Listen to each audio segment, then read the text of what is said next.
Salmo de número 23, assim diz a palavra do Senhor.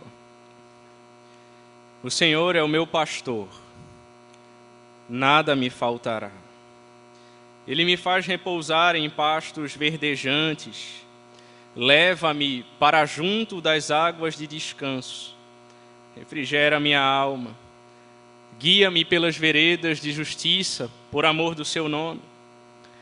Ainda que eu ande pelo vale da sombra da morte, eu não temerei mal nenhum, porque tu estás comigo.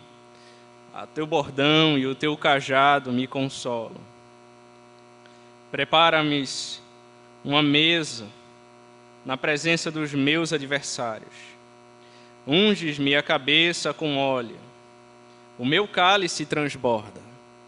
E certamente a bondade e a misericórdia me seguirão todos os dias da minha vida.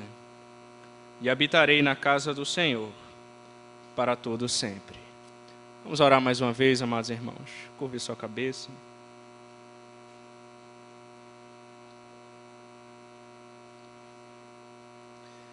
Senhor Deus amado, Deus da graça e Rei da glória. Nós nos colocamos, ó Deus, diante da Tua santíssima presença, reconhecendo, ó Deus, que somos pobres e necessitados, porém o Senhor cuida de cada um de nós.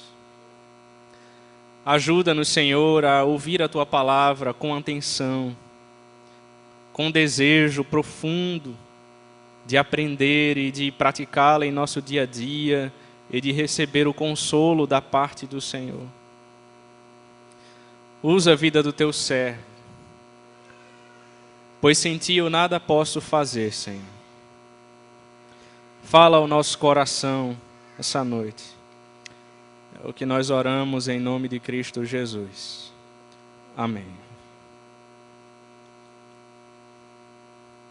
Cristo caminha na frente como pastor e vai traçando o caminho, de modo que a ovelha pise onde ele pisou e depois convidará os amigos à sua mesa.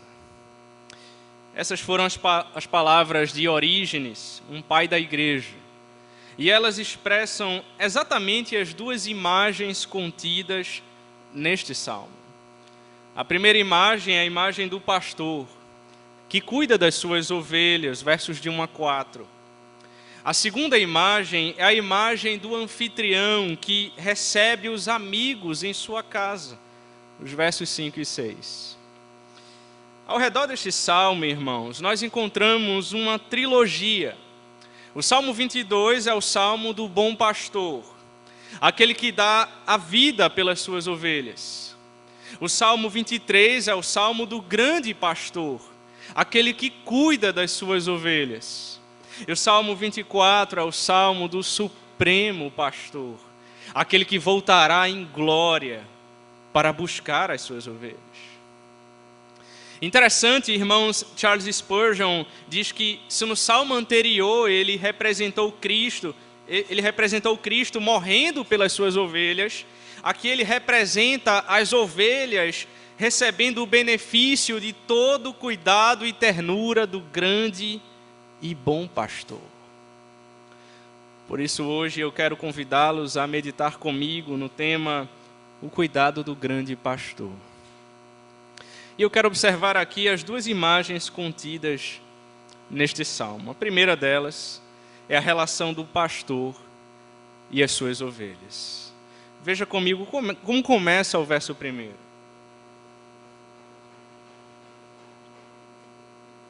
O texto assim diz: o Senhor é o meu pastor. Veja que a palavra Senhor está escrita toda em caixa alta. No hebraico, essa palavra é Yahvé, o Deus do pacto, o Deus da aliança, o Deus que não é apenas Deus de longe, mas também de perto. Veja que Davi disse: o Senhor é o meu pastor. Ele fala de maneira muito pessoal. Ele entende que ele não era uma ovelha desgarrada. Você tem um pastor que cuida de você. Nós somos as suas ovelhas, frágeis, dependentes. Não enxergamos muito longe. Necessitamos de um pastor. E interessante, irmãos, que essa expressão no hebraico está no gerúndio. A tradução literal seria: o Senhor está me pastoreando. Ele cuida da minha vida. Ele se relaciona comigo. Ele vela em cumprir a sua palavra. Ele está atento às minhas e às suas necessidades. Ele se importa com as suas ovelhas. E por isso ele diz: o Senhor é o meu pastor, nada me faltará. Ora, o que significa isso? Alguém pode pensar então: eu vou ter tudo na vida, pois ele disse: nada me faltará. Mas não é exatamente isso que o texto está nos ensinando, irmãos. Na verdade, nem sempre eu vou ter tudo o que eu quero. Às vezes algo vai faltar. Essa expressão fica mais clara quando você entende que no hebraico você poderia utilizar aqui a palavra não. O que o salmista está dizendo é: o Senhor é o meu pastor, não me faltará. Não se trata das coisas, é Ele que não me faltará. Pode faltar dinheiro, pode faltar saúde, pode faltar conforto, mas Ele não faltará. Eu, como pastor, homem e falho, em algum momento eu posso faltar, mas o grande pastor jamais faltará. Matthew Henry disse: eu serei sustentado com qualquer coisa que eu precise, e se eu não tiver tudo o que eu desejar, eu posso concluir que isso não é adequado para mim, ou que não é bom para mim, ou ainda que eu terei isso na hora certa. Ele disse: eu terei o suficiente para me manter.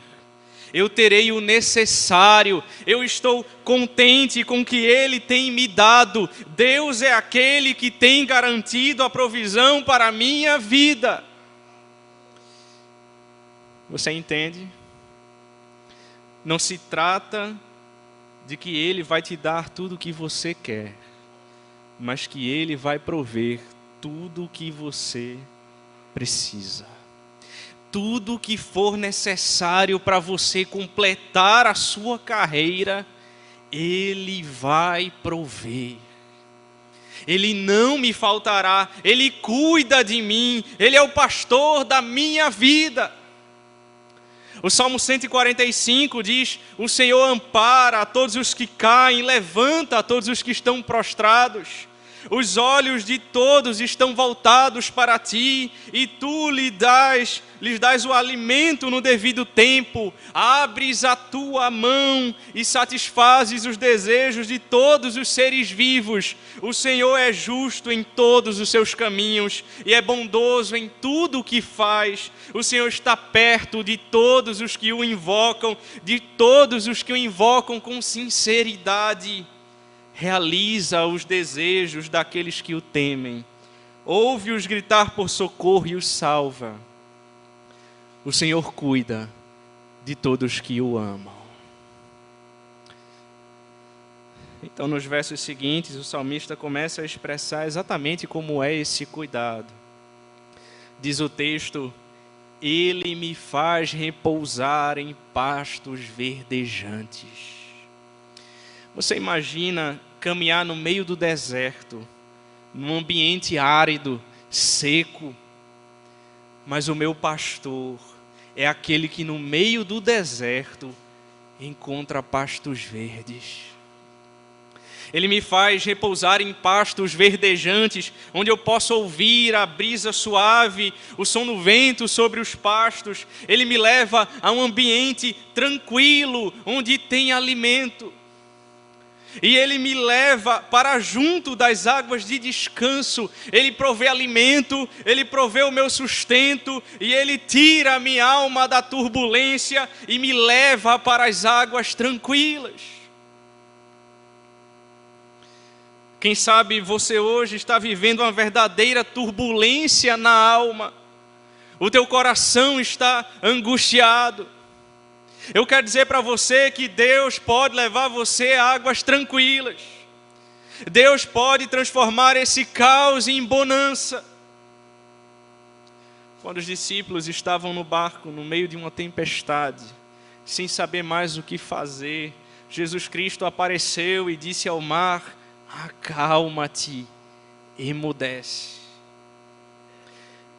E o mar se acalmou, diz o texto, as águas ficaram tranquilas, fez-se grande bonança. Jesus Cristo, nosso bom pastor, é aquele que disse em João 6, eu sou o pão da vida, a que vem a mim jamais terá fome, e o que crê em mim jamais terá sede. Pois Jesus Cristo é o pão que mata a sua fome, Ele é a água que mata a sua sede, Ele é aquele que tem poder para acalmar as tempestades da minha e da sua vida. Hebreus 4 diz que Ele é o nosso descanso, o nosso verdadeiro descanso. Mas o salmista diz mais, ele diz no verso 3, refrigera a minha alma. Será que você hoje está cansado, desanimado, abatido, você se sente esgotado, você perdeu a esperança? O grande pastor é aquele que pode trazer refrigério à tua alma, curar as tuas feridas, restaurar a tua vida.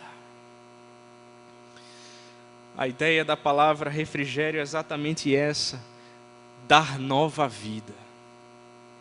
Ele pode restaurar as tuas forças, Ele pode renovar o teu ânimo, Ele pode vivificar o teu coração, pois a lei do Senhor é perfeita e restaura a alma, o testemunho do Senhor é fiel e dá sabedoria aos simples, os preceitos do Senhor são retos e alegram o coração. Hoje o bom pastor está nos convidando, vinde a mim, todos vós que estáis cansados e sobrecarregados, e eu vos aliviarei. Tomai sobre vós o meu jugo, e aprendei de mim, porque eu sou manso e humilde de coração, o meu jugo é suave, e o meu fardo é leve. O bom pastor refrigera a minha alma. Ele me guia pelas veredas de justiça por amor do seu nome, diz o texto. A ovelha é um animal que se perde muito fácil do caminho, irmãos. Pois ela não consegue enxergar muito longe, ela precisa de alguém para guiar. Assim também nossa vida, irmãos, se deixados sozinhos, nos perderemos do caminho. Pois são muitos os caminhos que se apresentam diante de nós. São muitos os atalhos que esse mundo tem a nos oferecer. E a ideia de vereda aqui no Salmo é um caminho estreito, apertado. O pastor é aquele que vai à frente e nos guia pelo caminho certo, o caminho reto, o caminho da justiça, o caminho da verdade, o caminho da vida. O Senhor não só nos conduz, como Ele mesmo é a porta para esse caminho. Em João 14:6 Ele disse, eu sou o caminho e a verdade e a vida, ninguém vem ao Pai a não ser por mim. E Ele faz tudo isso por uma razão, irmãos, por amor do seu nome, diz o texto. Porque Ele é fiel, porque é para a honra dEle, é para a glória dEle. Eu vos conduzirei por causa da aliança que eu fiz com vocês. É como se o Senhor estivesse dizendo isso. Por causa do pacto que eu fiz com vocês, pela fidelidade que eu tenho a minha palavra. Ainda que você fale e tropece na caminhada, é por amor do meu nome, diz o Senhor. O Deus que nos tirou do Egito é poderoso para nos botar em Canaã. Essa é a certeza de que nós entraremos, de que nós atravessaremos, de que Ele nos manterá de pé e de que Ele vai nos conduzir pela vereda da justiça, a fidelidade que Ele tem com o seu pacto. Mas não para aí, o verso 4 diz: ainda que eu ande pelo vale da sombra da morte. O trajeto que as ovelhas faziam passava por alguns vales, cujas montanhas faziam sombra. E elas tinham muito medo de passar por esses vales, pois ali se escondiam ladrões, salteadores. Ali havia perigos, animais selvagens à espreita. Ali era o lugar onde elas poderiam perder a vida. O vale da sombra da morte era um lugar aterrorizador para uma ovelha. E nós podemos pensar nesse vale não apenas como um lugar específico, mas como um momento difícil da nossa vida. Quem sabe você hoje está passando por esse vale. O mundo está em crise. O seu casamento está em crise, o seu emprego está em crise, os seus recursos estão acabando, a sua saúde está indo embora, você sente que está no vale da sombra da morte, é o momento mais difícil da sua vida. Interessante que essa expressão no hebraico, ainda que eu ande pelo vale, ela é mais enfática. Você poderia traduzir por e quando eu andar, ou seja, a ovelha vai passar pelo vale, vai passar por lutas, a crise vai chegar, e quem sabe ela chegou hoje para você, mas o salmista diz: eu não temerei mal nenhum. Por que não temerei? Porque tu estás comigo. É a presença dEle que me conforta. Quando eu passar pelo vale, é a presença do Senhor que me conforta. O Senhor Jesus disse: no mundo tereis aflições, mas tende bom ânimo, porque eu venci o mundo. Eu não vou temer quando eu passar pelo vale, pois eu sei que não estarei sozinho, o Senhor estará ao meu lado. Meu irmão, Deus está com você nesse vale. Isaías 43 diz: quando passares pelas águas, eu serei contigo. Quando pelos rios, eles não te submergirão. Quando passares pelo fogo, não te queimarás, nem a chama arderá em ti. Porque eu sou o Senhor, o teu Deus, o Santo de Israel, o teu Salvador. Não temas, porque eu sou contigo. Não te assombres, porque eu sou o teu Deus, e eu te fortaleço, e eu te ajudo, e te sustento com a minha destra fiel. Eu não temerei, diz o salmista, porque tu estás comigo. E o teu bordão e o teu cajado me consolam.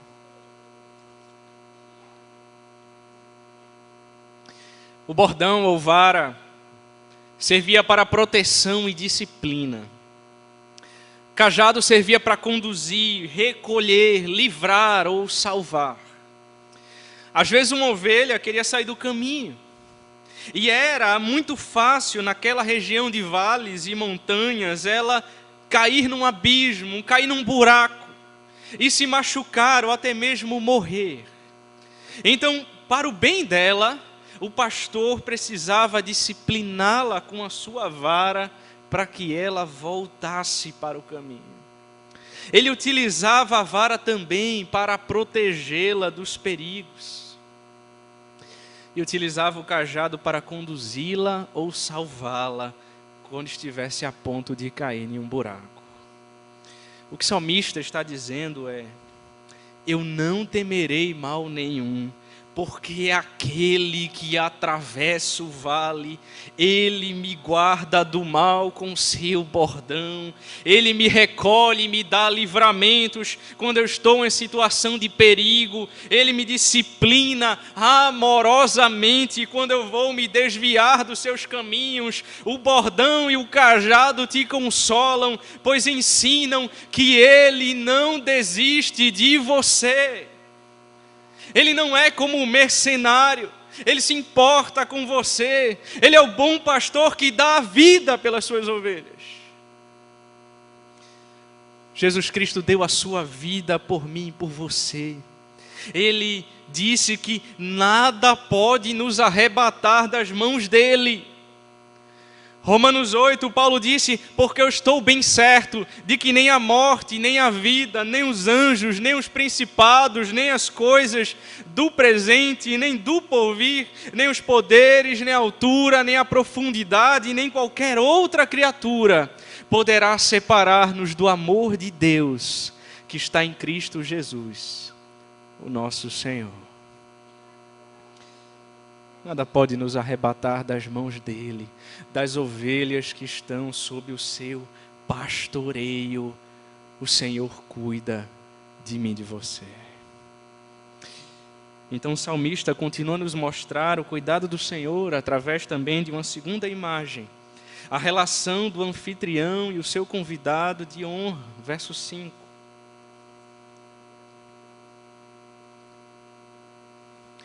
Preparas-me uma mesa na presença dos meus adversários. Unges-me a cabeça com óleo, e o meu cálice transborda. O óleo sobre a cabeça era usado em ocasiões festivas. É uma maneira de honrar, mostrando a importância do seu convidado. O anfitrião prepara um banquete diante dos inimigos, unge a sua cabeça com óleo, para que eles vejam como o seu convidado especial é honrado, é importante, é amado pelo Senhor. E ele diz, o meu cálice transborda.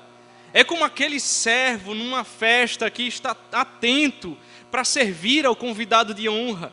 Ele não deixa baixar um dedo sequer do seu cálice. Ele toma um gole e ele já enche o cálice de novo. Porém, mais do que isso, ele transborda. Isso mostra como o Senhor nos abençoa. Todos os inimigos estão vendo que ele está recebendo com abundância, que ele é estimado, que ele é honrado. O anfitrião não mede esforços para dar a ele. Ele veio para nos dar vida e vida em abundância.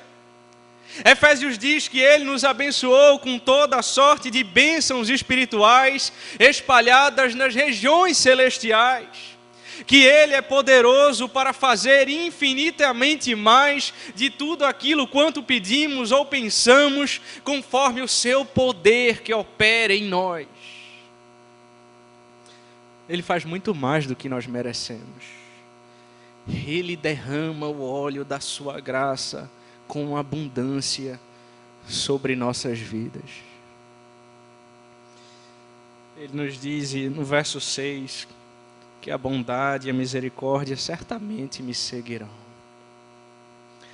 Bondade.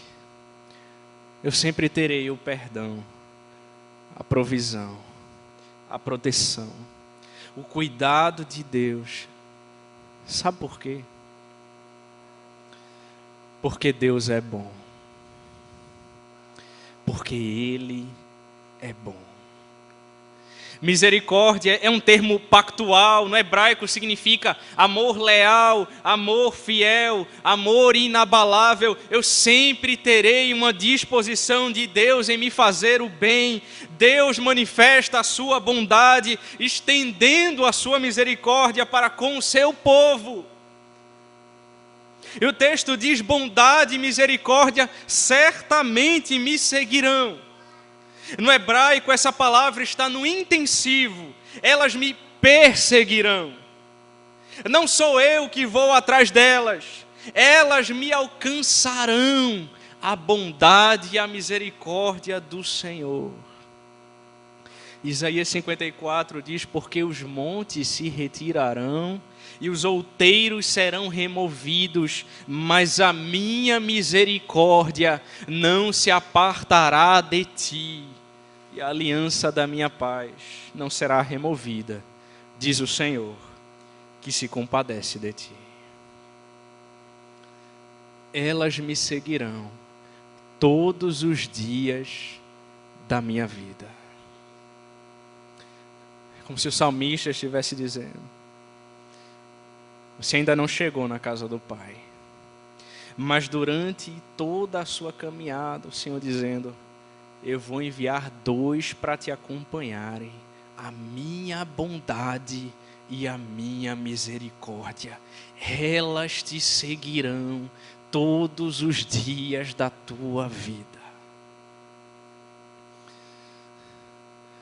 E habitarei na casa do Senhor para todo sempre.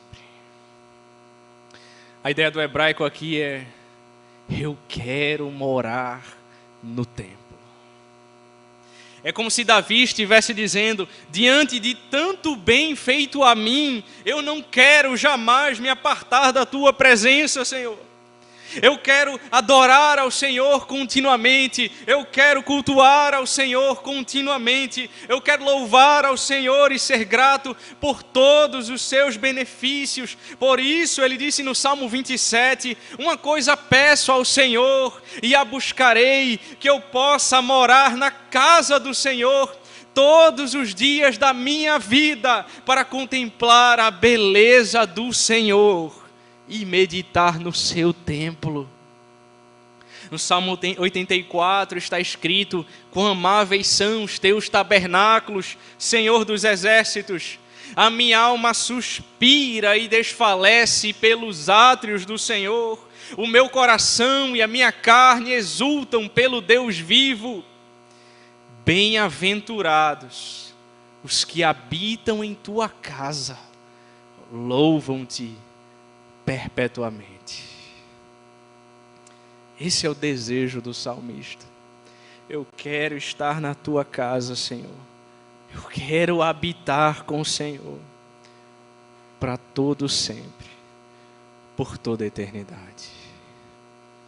Feche os seus olhos e vamos orar ao Senhor, meus irmãos.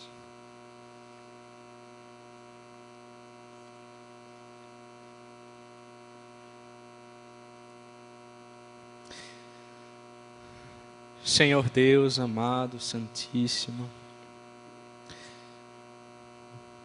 nós te damos graças, Senhor, pela tua bendita